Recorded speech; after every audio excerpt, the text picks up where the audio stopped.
Hello and welcome to the show. My name is Alex and this is TechFlow. Today we've got the iPhone XS Max. We're going to tell you guys exactly what we think of it. Let's jump straight into this. I'm buzzing.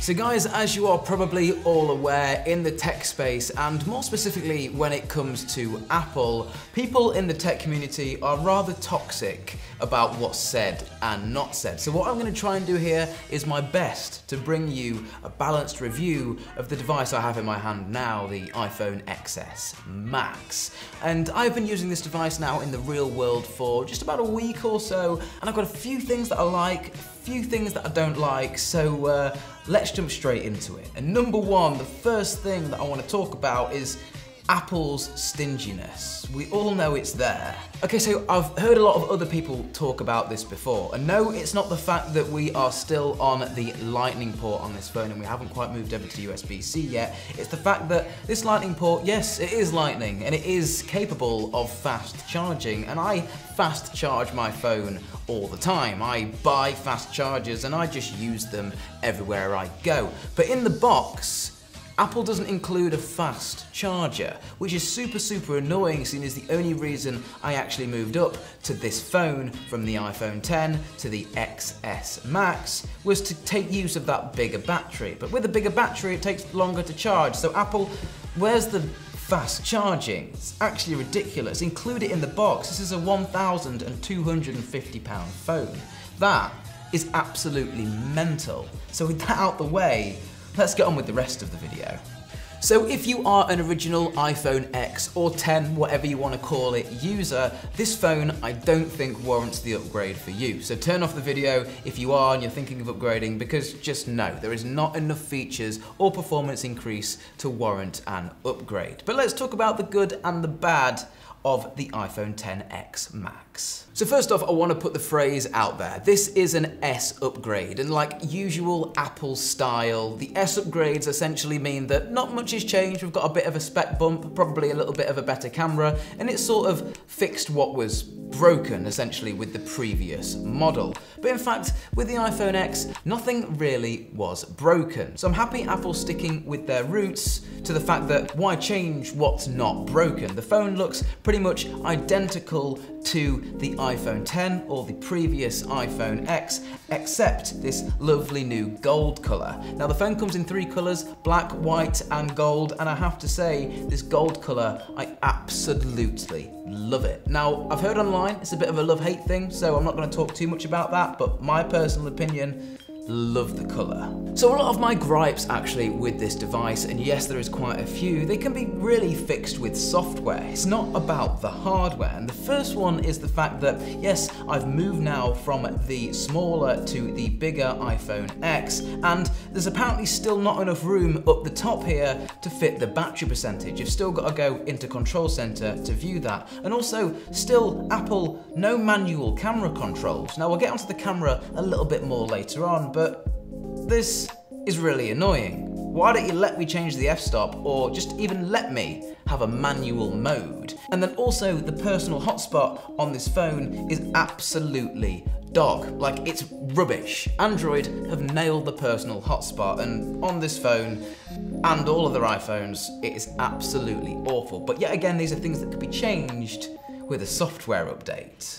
But you've read the title, this is an iPhone XS Max review, not an iOS 12 review. So let's focus on the hardware. And first off, this phone is the best feeling phone out there. Premium wise, quality wise, let me explain.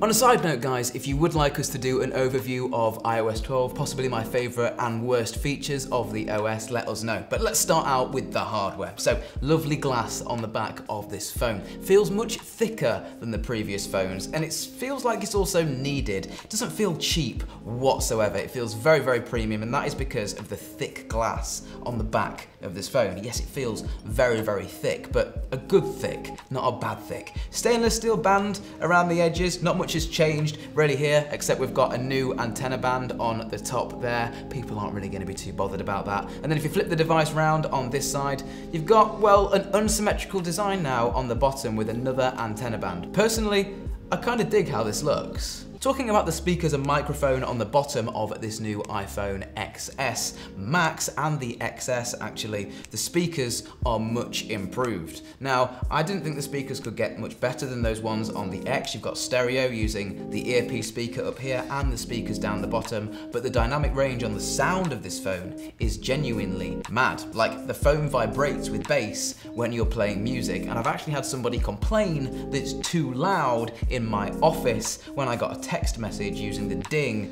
as the text tone. People were like, Alex, can you turn your phone down? It's so loud, which is a good thing because you have the option to turn down the sound in the settings. But if you are a person that's hard of hearing, well, you have the option to also have it piercingly loud.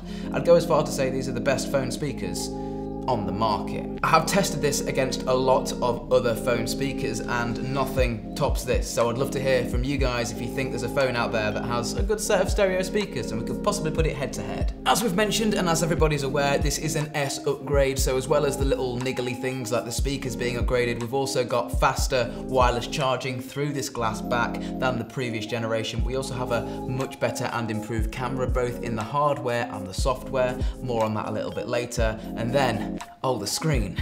This is the Max. Let's talk about this screen because it's absolutely gorgeous. So the screen, guys, is a Super Retina screen coming in at 6.5 inches. But marketing terminology aside, what does Super Retina mean? Well, the resolution of the screen comes in at 2688 by 1242, and the screen is lovely. It's OLED and it's just gorgeous. And I have to say, I genuinely love the bigger screen on this thing. Like, adore it. It is such an upgrade from the previous model. I was really apprehensive at first that the phone was going to be absolutely huge, but if you think about it, well, it's the exact same size as a plus-sized phone. And I held and used one of these for the 2 years that they were out before I switched to the original iPhone X. And I got along with it absolutely fine. It fit in my pocket, I could hold it absolutely fine. And you probably think, well, you're having to reach further because the screen is bigger. And still, yes, but I'm not really finding it much of a problem. I genuinely have quite small hands. As you can see, my hands are about the size of the phone itself, but two-handed operation is absolutely fine, absolutely love it. And then if I do want to use the phone one-handed, I can still do it. It's just a little bit of a stretch, but I do have very small hands, but still, it's usable, is the term I'd use. Usable. And I have small hands. Carrying on from my smaller hands though, one thing that I absolutely do adore about this phone also is the fact that for some reason it feels grippier than previous models. It really does grip to your fingers quite like, it grips. And I don't know why or how, but it grips. And I have to say, because this screen is so large, using an older iPhone X or any other phone for that matter, whether it be a plus-sized phone, OnePlus 6T or anything like that, it just feels like a baby phone because the screen on this thing is mega. And that leads me on to content consumption. Better speakers, bigger screen. This thing is a content monster. Now, don't let that distract you from the still, well, people say annoying notch, and that's one thing I want to cameo onto. I still don't really understand why people think the notch is annoying. Now, a lot of people do complain about the notch. I don't get why. I just don't understand why people complain about the notch. I just think it's one of those things that people just see something new and fresh that Apple are doing and they just hate on it instantly without even giving it a second thought. And now, here's my take on it. You can choose to agree with me or not, and I'd love to hear your thoughts in the comment section down below. But this is the notch on this phone. Now, Apple have released some brand new wallpapers that are only available on this new phone, and they are black, funnily enough, where the notch is. So I feel Apple aren't embracing it because of the bad press they've got. But if you think about it, every other phone prior with a large screen has a notch too. And the fact is, the notch is, well, that versus that. And I tell you what, I'd much rather have that, and especially that without the chin as well. What would you prefer? And then you've got phones like the P20, and you've got the OnePlus 6. They all have adopted the notch. It is a global thing and it is the way forward. Instead of trying to hide little motorized cameras in here which are inevitably going to break, or if you drop the phone whilst the camera was out whilst you're drunk, you're going to be a bit annoyed. Speaking of the notch though, what's housed inside of it? Well, that glorious Face ID sensor that we saw in the iPhone X has been improved. I'll do a few little face unlock speed tests for you guys. It has been improved, not drastically. It is a slight bit faster, but not drastically. I'll let you prove to yourself. Tap the screen, unlock, I'm straight in. I'll do 3. Lock the phone, tap the screen, unlock, I'm straight in. Tap the screen, unlock. Third one failed. Tap the screen, unlock, straight in. Take it as it is. Okay, one more for good measure then. Tap the screen, unlock, straight in. I don't think it can get any faster, but you do have to be looking at the phone. But I suppose you're going to be looking at it if you can unlock your phone anyway. So I suppose that notch up there, it's definitely, like the colours, a personal preference. Does it annoy you or not? Let me know down there in the comments. Now, inside this phone is baked in there, crammed in there, the brand new A12 Bionic chip. Now you'll find this on the new iPhone XR, the new iPhone XS, and this model here, the iPhone XS Max. Now, again, marketing terminology aside, what does the A12 Bionic chip mean? Well, performance-wise as a CPU, it's not that much faster than the previous generation iPhone X, but there is one major difference, and that is in the GPU performance that comes along with the A12 Bionic. And the fact is that everything you do on your phone, like tapping to wake it, Face ID failed me again. The moving wallpapers, gaming, texting, and even AR emoji, which is absolutely awesome. I love this thing, it's so cool. It all uses the GPU. So essentially everything you do on your phone uses the screen, so therefore it's using the GPU. So having this upgraded GPU means that everything runs a lot faster and runs a lot smoother, theoretically, and also confirmed in this TechFlow video, because this phone is so smooth. I haven't made it hiccup once, and to be honest, I'm not a massive phone gamer, but it'll be absolutely fine, no questions asked. So cameoing on perfectly from an emoji and the GPU, what uses both of them, or what do you need for both of them to work? Well, you need some cameras, and some pretty decent ones at that. So let's go ahead and talk about them and look at a couple of examples that I've taken on this device. So at the back we've got a much larger sensor on both cameras, which helps in low light, and it is genuinely noticeable. So coming from an iPhone X myself, I can take pictures in low light with noticeably less grain than the previous generation phone, which is absolutely awesome. And for some reason, I've actually noticed this more in Snapchat. For whatever reason that may be, I have no idea. Maybe I'm just a heavy Snapchat user. Now here is a photo I took with the portrait mode enabled on the London Underground, and as you can see, very dim light down there. In fact, little to no light whatsoever, only the light that's coming from the dimly lit underground train, and the photo is absolutely fine, to be honest with you. I actually put it on Instagram and it's doing really well. Which is a really good example of the low light on this camera, because especially with the depth effect, using the telephoto lens on this camera, you experience more noise than using the wide angle lens. So let's show you guys some wide angle lens examples. You've got much better dynamic range, colors, and the software is doing the majority of this. And I really like the camera on this phone. It's not amazing, but it's really good. It stacks up very well with the Pixel 2, which again is a phone that is now a year old. However, the Pixel 2 1 year ago had the best rated phone camera in the world. What happens if I snap her? You get a great shot. That's a great shot. And it competes with that, so that's a win.